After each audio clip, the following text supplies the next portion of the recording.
오늘 이 본문의 말씀을 가지고 히스기야의 기도 그런 제목으로 말씀을 나누겠습니다. 어려운 시험을 만날 때가 있습니다. 시험의 종류도 굉장히 많습니다. 욕심 때문에 유혹에 걸려서 바로 당하는 시험이 있습니다. 또 어떤 때는요, 애매히 시험을 당하여서 고난당하는 경우도 있습니다. 나하고는 아무 상관이 없고 또 내가 그런 어려움을 당해야 될 이유가 없는데도 불구하고 당하는 고난, 애매히 당하는 고난입니다. 또 어떤 경우에는요, 하나님께서 우리 믿음을 달아보시기 위해서 훈련을 목적으로 시련을 우리에게 주실 경우가 있습니다. 이때는요, 우리말로 시련이라고 하고 영어 성경에는 이걸 바로 구분하고 있습니다. 또 유혹으로 말미암는 시험은 temptation이라고 하고, 하나님께서 우리를 연단하실 목적으로 주시는 이런 시련은 트레일이라고 다른 말을 아예 사용하고 있는 거죠. 근데 어떤 경우이든지 간에 이런 시험이나 시련을 당할 때 중요한 게 뭔가 하면 바로 기도하는 것입니다. 성도가 어려운 일을 당할 때 가장 좋지 않는 태도는요, 기도를 안 하는 겁니다. 어려움은 당했는데 왜 기도를 안 할까요? 안 하는 이유는 기도해 보았자 해결되지 않을 것 같아서, 다른 말로 말하자면 기도해도 별로 이 어려움을 해결하는데 도움이 되지 않을 것 같아서, 자기가 믿음이 없든지 아니면 상황이 이미 다 끝나버리기 때문에 기도해도 소용이 없다라고 생각해서 기도하지를 않는 겁니다. 여러분, 이럴 때 흔히 하는 말이 뭔가 하면 진짜 시험 들었다 이렇게 말하는 겁니다. 예를 들면 이런 거 아니겠습니까? 학생이 여러분 시험 치르는 거 좋아하는 사람 있을까요, 없을까요? 없죠. 공부를 해야 되니까 힘들잖아요. 시험 치는 거 좋아하지 않습니다. 그런데 학생에게는 반드시 시험을 쳐야 돼요. 어려워도. 왜 그런가 하면 시험을 쳐야 진짜 실력이 자기 것이 되고, 여러분 그래서 시험이라고 하는 것은요, 굉장히 바로 유익한 겁니다. 어떤 학생이 시험을 앞두고 시험 공부하는 게 힘들고 어렵다고 해서 가출을 해버리거나 아니면 부정행위를 통해서 시험을 치면은 시험이 뭡니까? 진짜 여러분 어려운 시험이 되어버리는 겁니다. 무슨 말씀인가 하면 우리가 어려울 때는 그 어려움이 어떤 종류든지 간에 하나님의 백성들은 뭐 해야 된다고요? 기도해야 된다는 겁니다. 하나님은 어려움을 통해서 우리의 믿음을 여러분 달아보십니다. 그때 어떤 마음을 먹느냐? 대단히 중요한 겁니다. 어려운 일을 피하고 그리고 하나님을 멀리하면서 불신앙에 빠지는 사람도 있고, 어차피 어려운 일은 이미 당했으니 그냥 믿음을 좀 사용해서 한번 정면으로 부딪혀보자 이러면서 믿음을 사용하는 사람도 있고, 여러분 이렇게 여러분 다른 겁니다. 오늘 본문의 내용이요, 바로 그런 내용입니다. 히스기야 왕의 이야기가 지금 계속되고 있거든요. 아수르의 공격을 받아서 유다가, 예루살렘이 큰 공격에 빠진 겁니다. 어느 정도인가 하면 유다는요 거의 다 폐허가 되었습니다. 그런데 마지막 수도 예루살렘만 딱 남아있는 겁니다. 웬만하면 이 히스기야 예루살렘 이 유다 왕이 항복을 할 터인데, 그런데 이 아수르 왕이 요구하는 게 이게 도저히 히스기야 왕으로서는 받아들일 수가 없는 겁니다. 아수르 왕이 이 예루살렘 사람들에게, 히스기야 왕에게 요구하는 게 뭔가 하면 하나님에 대한 신앙을 버리라는 겁니다. 도저히 이거는 히스기야 입장에서 보면 받아들일 수도 없고, 그래서 결국 어떻게 하는가 하면 죽든지 살든지 하나님을 의지하기로 작정하고 기도하는 내용이 본문의 내용인 겁니다. 하나님의 백성들이 어려움을 당할 때 정작 해야 될 길이 뭔가, 우리가 하는 기도가 얼마나 힘이 있는가 하는 것을 보여주시는 바로 그런 내용입니다. 한번 본문을 보겠습니다. 먼저 선지자 이사야를 찾는 왕입니다. 히스기야는 여러분 다 알고 계시잖아요. 이미 또 말씀을 드렸습니다. 유다의 몇 안 되는 바로 경건한 왕인데, 경건한 왕으로서의 영적인 감각이 있었던 겁니다. 여러분 앞에서 우리가 지난주에 들었던 말씀을 쭉 연결해서 한번 보십시오. 아수르 왕 산헤립이 랍사게, 사네립이 보낸 사람이 누구냐면 랍사게인데, 이 랍사게가 예루살렘 왕 히스기야와 예루살렘 사람들에게 무지막지한 욕을 하고 바로 모욕을 주지 않습니까? 이런 모욕을 히스기야 왕이 딱 듣고서는요, 뭐라고 판단하는가 하면, 아하, 이거는 군사적인 문제가 아니고 신앙의 문제라고 딱 판단한 겁니다. 아수르 왕이 너희들 항복해라, 조공을 바치라 이랬으면 얼마든지 항복하고 조공도 바치고 하겠는데, 그런데 아수르 왕이 요구하는 것은요, 하나님을 멀리하고 하나님을 의지하는 믿음을 버리라는 겁니다. 경건한 왕 히스기야 입장에서 보면요, 도저히 이것은 타협할 수 없는 것이었고, 이걸 딱 보았을 때 이것은 아수르 왕 배후에 다른 악한 영이 지금 조종하고 있다 하는 것을 바로 경건한 왕이 딱 감지를 하게 된 겁니다. 그래서 히스기야는요, 뭘 하는가 하면요, 다른 일을 하지 않고 두 가지 일을 딱 하게 됩니다. 자, 첫 번째 뭔가 하면요, 옷을 찢고 하나님의 성전에 나아갔습니다. 오늘 1절입니다. 여러분 1절 다시 읽으실까요? 같이 읽습니다. 히스기야 왕이 듣고 자기 옷을 찢고 굵은 배 옷을 입고 여호와의 전으로 갔고. 왕이 옷을 찢는다. 어떤 여러분 의미일까요? 이 아수르 왕 사네립이요, 랍사게를 보내어서 그냥 협박성 있는 막 무지막지한 욕을 막 퍼붓지 않았습니까? 이런 것을 듣고서 이 왕이, 히스기야 왕이 분노를 냈다, 이 표현이기도 하지만, 옷을 찢는 것이 분노의 표현이기도 하지만 사실은 예루살렘의 생사를 결정하는 가장 절박한 어려움을 표현한 겁니다. 이게 바로 왕이요, 옷을 찢었다라고 하는 이 행동 속에 들어있는 의미인 겁니다. 여러분 예를 들어 볼까요? 어떤 엄마가요, 갑작스러운 전화를 받았습니다. 아들이 교통사고를 당해서 지금 응급실에 있다는 연락을 받았습니다. 여러분, 그러면 엄마가 그런 연락을 받으면 어떻게 해야 될까요? 머리 단장하고 화장하고 그리고 또 예쁜 옷 입고 뭐 이렇게 차려입고 병원에 가겠습니까? 그런 거 없죠. 그냥 뭐 있는 그대로 여러분 달려가지 않겠습니까? 엄마의 관심은 뭘까요? 오직 이 사고 났다고 하는 아들이 뭡니까? 살아있기를 바라는 마음으로 응급실로 쫓아가지 않겠습니까? 지금 이 히스기야 왕이 옷을 찢는다고 하는 이 행동이, 이 표현이 그런 의미인 겁니다, 여러분. 지금요, 유다는요, 예루살렘 수도를 제외하고 다 망해버렸습니다.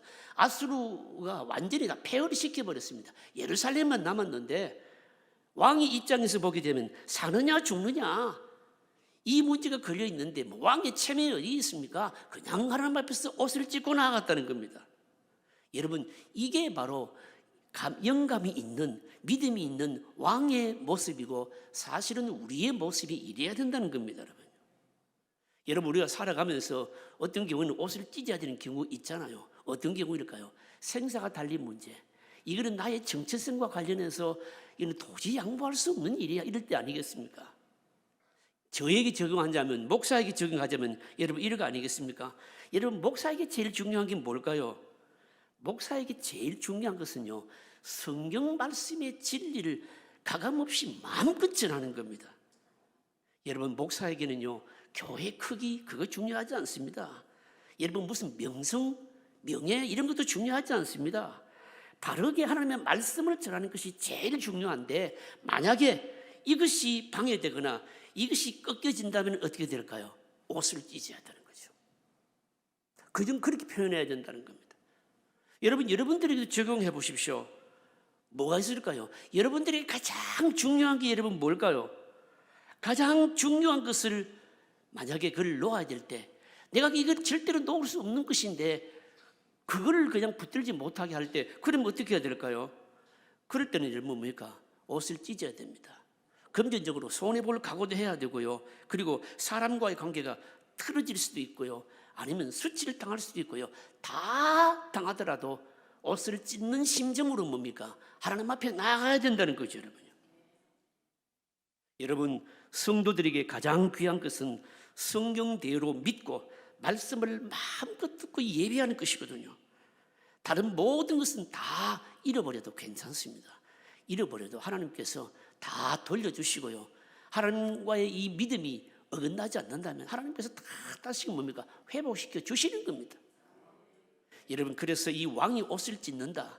그만큼 예루살렘이 지금 위급하다는 거예요. 그래서 옷을 찢고 성전에 나아갔고, 또 하나의 행동이 뭔가 하면요, 여러분 2절에 나옵니다. 히스기야 왕이 뭘 했는지 보실까요? 2절입니다. 같이 읽습니다. 왕궁 맡은 자 엘리야김과 서기관 셈나와 제사장 중 어른들을 굵은 베옷을 입으니라. 왕이 그들을 아모스의 아들 선지자 이사야에게로 보내매. 신하들, 아주 중요한 일을 담당하는 종들 누구에게 보냈다는 겁니까? 선지자 이사야에게 보냈다는 겁니다. 여러분, 여기서 이 히스기야의 이 행동이요, 우리는 굉장히 중요한 의미를 가지고 있는데 묵상해야 됩니다. 중요한 것은 뭔가 하면 이 히스기야 왕이요, 이렇게 어려운 때에 나라가 완전히 곧 망해질 판에 있는데, 이래 어려운 상황에서 무기도, 선지자라고 하는 사람은 무기가 있는 사람이 아닙니다.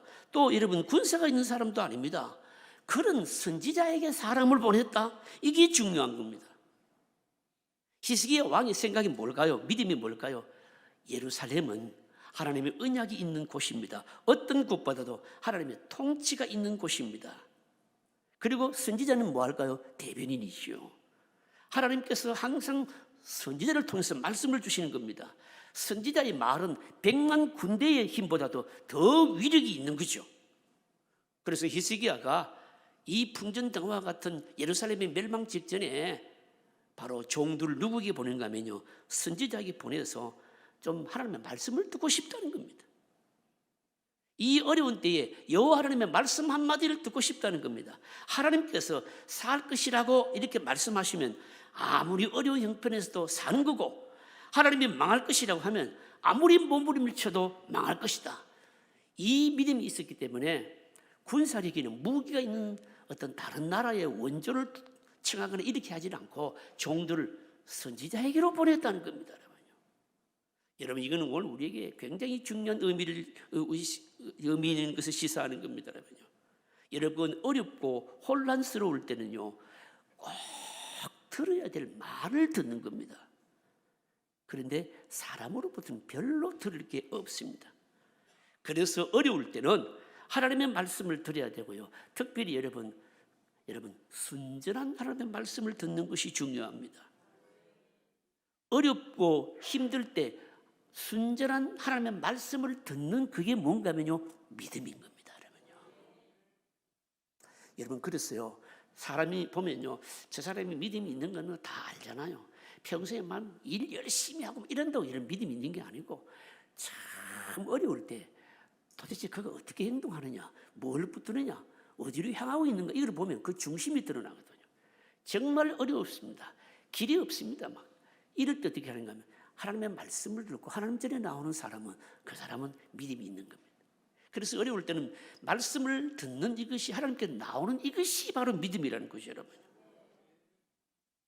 히스기야가 한 말을 보면요, 히스기야 왕이 한 말을 보면 지금 이 예루살렘이 얼마나 어려운 처지인지를 고스란히 보여줍니다. 한번 보실까요? 3절입니다. 여러분 3절 한번 보실까요? 3절 같이 읽겠습니다. 그들이 이사야에게 이르되 히스기야의 말씀에 오늘은 환난과 책벌과 능력의 날이라. 아이를 낳으려 하나 해산할 힘이 없음 같도다. 오늘은 환난과 책벌과 능력의 날이다. 무슨 말입니까? 그러면요, 환난, 책벌, 능력, 좋은 건 하나도 없고 두려움, 절망, 고통밖에 없다는 거죠. 이걸 비유로 들고 있는데 무슨 비유를 들고 있는가 하면, 산모가요 아이를 낳으려고 하는데 힘이 없어 아이를 못 낳는다는 겁니다. 이 남자들은 아무도 몰라요. 이거 저도 몰라요, 사실은요. 이거 경험 안 해봐서 몰라요. 여러분요, 뭔 뜻입니까? 산모가 아이를 해산하려면 어떻게 해야 됩니까?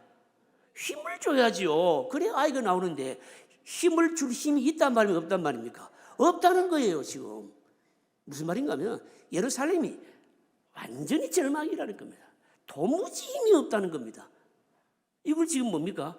종들을 보내어서 선지자에게, 이사야 선지자에게 이 말을 하는 겁니다. 이제 완전히 아이와 산모가 같이 죽듯이 그렇게 죽을 수밖에 없는데 절망적이라는 겁니다. 그래서 도대체 하나님의 뜻이 뭔지 좀 말씀해 주십시오. 이게 지금 히스기야 왕이요 사람을 선지자에게 보내서 한 말인 겁니다, 여러분요. 그래서 선지자 이사야에게 뭘 부탁하고 있는가 하면요, 그 부탁 내용이 나와요. 4절 또 한번 읽어보실까요? 4절 같이 읽겠습니다. 당신의 하나님 여호와께서 랍사기의 말을 들으셨을 것이라. 그가 그의 상전 아수르 왕의 보냄을 받고 살아계시는 하나님을 회방하였은즉 당신의 하나님 여호와께서 혹시 그 말로 말미암아 견책하실까 하노라. 그런즉 바라건대 당신은 이 남아있는 자를 위하여 기도하라 하시더이라 하니라. 이게 무슨 말씀인가 하면, 우리가 이미 지난주에도 살펴보았잖아요. 이 아수르 왕 사네립이요, 랍사게라고 하는 종을 보내가지고 이 예루살렘 사람들과 히스기야 왕에게 입에 담지 못할 막 욕을 막 퍼붓는데 그거 다 듣지 않으셨습니까? 듣지 않으셨습니까? 그러면서 하는 말이, 그걸 들으셨다면 그것은 그야말로 그냥 단순한 욕이 아니고 완전히 이 온 세상을 다스리시는 하나님 왕에 대한 반역인데, 이런 말을 듣고 좀 기도해 주십시오. 선지자에게 기도해 달라고 이렇게 지금 부탁을 하는 내용인 겁니다, 여러분. 여러분, 히스기야는요, 여러분 이 기도에 보시면요 참 중요한 게 나옵니다. 이 어려움을, 지금 아수르부터 당하는 어려움을 없애달라고 선지자에게 요청한 게 아니라는 거죠. 어려움을 이길 수 있도록 믿음과 힘을 주셔서 끝까지 하나님을 의지할 수 있도록 기도해달라, 선지자에게 기도해달라, 이렇게 하고 있는 겁니다. 아무리 어려워도 끝까지 하나님을 의지하는 믿음을 가지고 있으면 결과는 하나님이 책임지시는 거죠. 어려움을 당할 때 어려움 자체가 해결되는 것도 중요하지만 끝까지 하나님을 붙드는 믿음이 중요한데, 이걸 위해서 이사야 선지자에게 기도해달라, 그렇게 했다는 겁니다. 여러분, 이렇게 하니까요, 하나님께서 이사야 선지자를 통해서 놀라운 말씀을 해주십니다. 그 말씀의 핵심이 뭔지 여러분 한번 보실까요? 6절 7절입니다. 같이 읽겠습니다. 선지자 이사야가 그들에게 이르되 너희는 너희 주에게 이렇게 말하라. 여호와께서 이같이 말씀하시되 너희가 들은 바 아수르 왕의 종들이 나를 능욕한 말로 말미암아 두려워하지 말라. 보라, 내가 영을 그의 속에 두리니 그가 소문을 듣고 그의 고국으로 돌아갈 것이며 또 내가 그를 그의 고국에서 칼에 죽게 하리라 하셨느니라 하니라.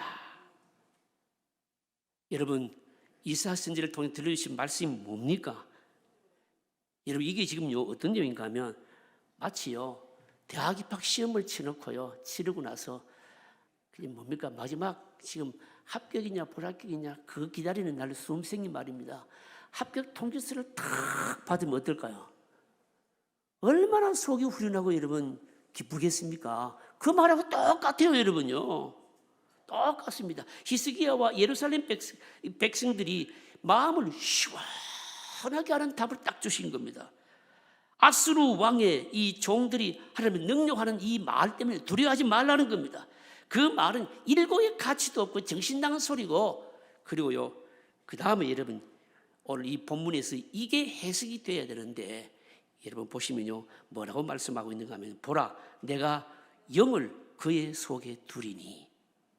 여러분, 여기 영을 그의 속에 두었다, 요게 해석이 되어야 오늘 본문의 진수가 여러분 나오는 겁니다. 영을 그 속에 두었다. 영이 도대체 뭐냐? 여기는요, 영이라고 하는 것은 어떤 생각을 말하는데, 이거는 하나님께서 주로 앞장 나가셔서 싸우실 때 싸우시는 방식인 겁니다. 하나님이 사용하시는 주 무기예요. 예를 들어서 전쟁을 하려고 할 때 상대방은 어마어마하게 무기가 있습니다. 그런데 뭡니까? 하나님의 백성들이 막 기도하면요, 구약 성경이 많잖아요. 상대편이 뭡니까? 오히려 하나님께서 두려움 막 심어주니까, 아니 막 싸우기도 전에 자기들끼리 그냥 칼과 창을 찌르고 막 자중질환을 일으키고요, 도망가기도 하고요. 여기 지금 영이라고 하는 것은 어떤 생각인데, 사실은 어떤 생각이냐면 뒤에 나옵니다. 구스가 이 바로 아수르를 칠까라고 하는 생각인데, 이 전갈이요 바로 아수르 왕에게 들리는 겁니다. 이 정보를 듣고서는요 지레 겁을 먹고 어떻게 합니까? 도망가기 시작하는 겁니다. 하나님께서 뭡니까? 바로 영을 그 속에 두었다, 이렇게 말씀하고 있는 겁니다. 그래서 유다 백성들은 활 하나 쏘지 않고 이 어마어마한 아수르 군대를 다 물리치는 것이죠, 여러분. 이게 무슨 말씀인가 하면 다윗의 시편에 나오는 말씀 그대로입니다. 여러분 우리가 잘 아시는 말씀 아닙니까? 시편 1편 4절에 보시면요, 악인들은 그렇지 아니하며 오직 바람에 나는 뭐와 같다고요? 겨와 같도다. 악인들은 그렇지 아니하며 오직 바람에 나는 겨와 같도다. 아수르 군대가 그와 같다는 겁니다. 여러분 아수르 군대는요 티끌같이 많습니다. 유다는요 조그마한 나라이고요, 수도 예루살렘은요 그야말로 볼 것도 없습니다. 군사력이 있습니까? 인구가 많습니까? 무기가 있습니까? 아무것도 없습니다. 그런데도 하나님께서 이 아수르 군대에 어떤 생각을 딱 집어넣으시니까 쭉정이 날아가듯이 싹 날아가 버렸다는 거예요. 여러분 이것이 하나님께서 하시는 방법인 겁니다. 여러분 그래서 세상과 악한 사람들과 여러분 이런 것들 절대로 두려워하지 마십시오. 여러분요, 끝까지 하나님 신뢰하시면요 하나님은 희한한 방법으로, 기가 막힌 방법으로 물리쳐 주시는데, 하나님에게는 여러분 작전이요 수억 가지가 있습니다. 여러분 어마어마한 작전이 있는 겁니다. 생각만 하나 딱 불어넣어 주셔도, 두려움만 불어넣어 주셔도 스스로가 여러분 죽이고 죽고 도망가고 야단법석인 거죠. 여러분 이게 하나님께서 하시는 방법이라는 겁니다. 여러분 아무리 어려워도 두려워하지 마시고 히스기야 왕처럼 하나님을 찾아야 되고 선지자를 찾아야 되고 말씀을 찾아야 되고요, 하나님을 붙들어야 된다는 겁니다. 둘째로 아수르의 마지막 위협입니다.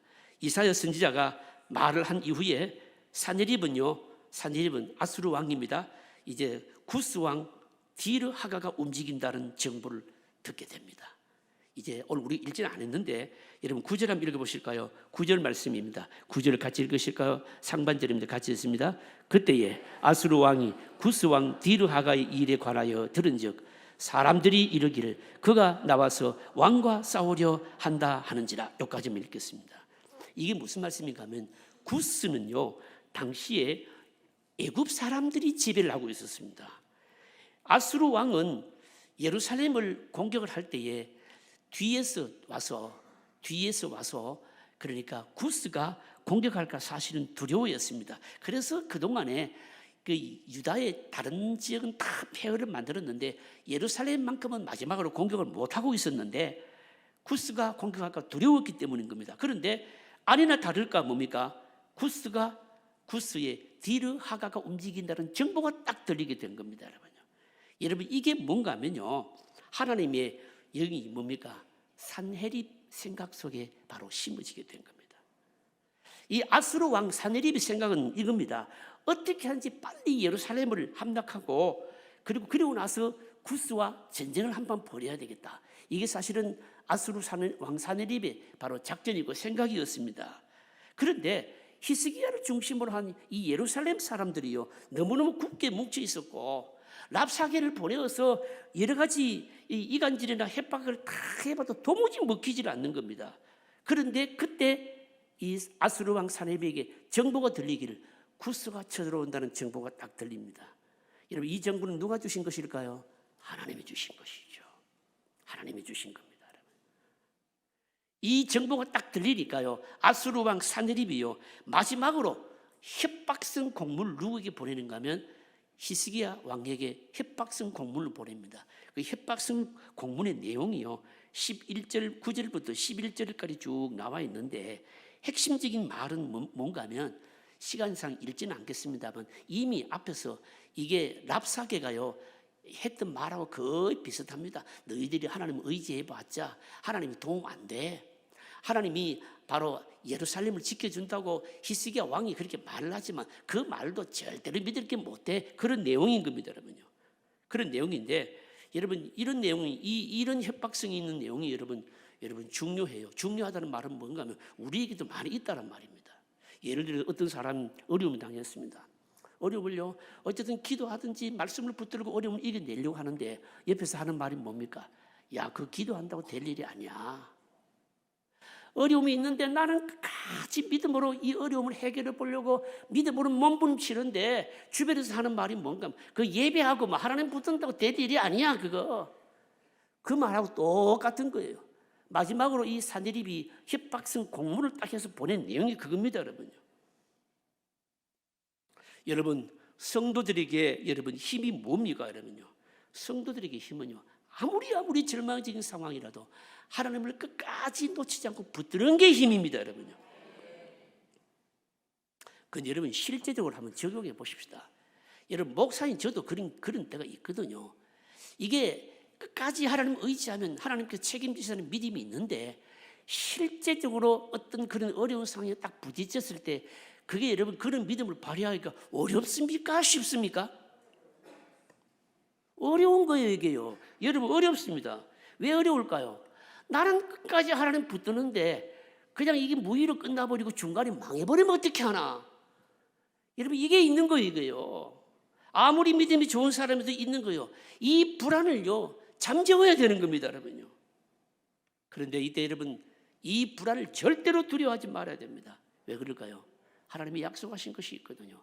하나님의 허락 없이는 여러분 하나님을 의지하는 자들의 머리카락 하나 상하게 할 수가 없다는 거죠, 여러분요.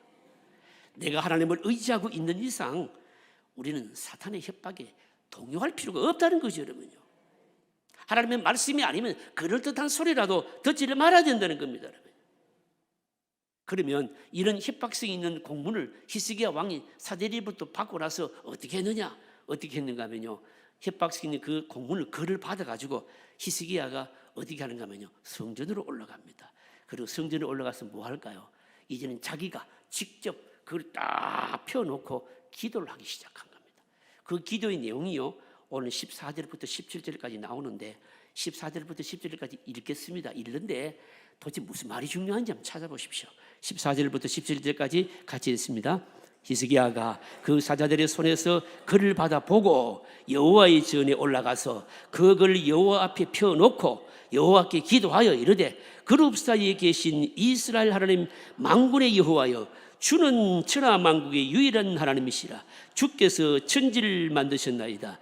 여호와여, 귀를 기울여 들으시옵소서. 여호와여, 눈을 뜨고 보시옵소서. 사내립이 사람을 보내어 살아계시는 하나님을 회방한 모든 말을 들으시옵소서.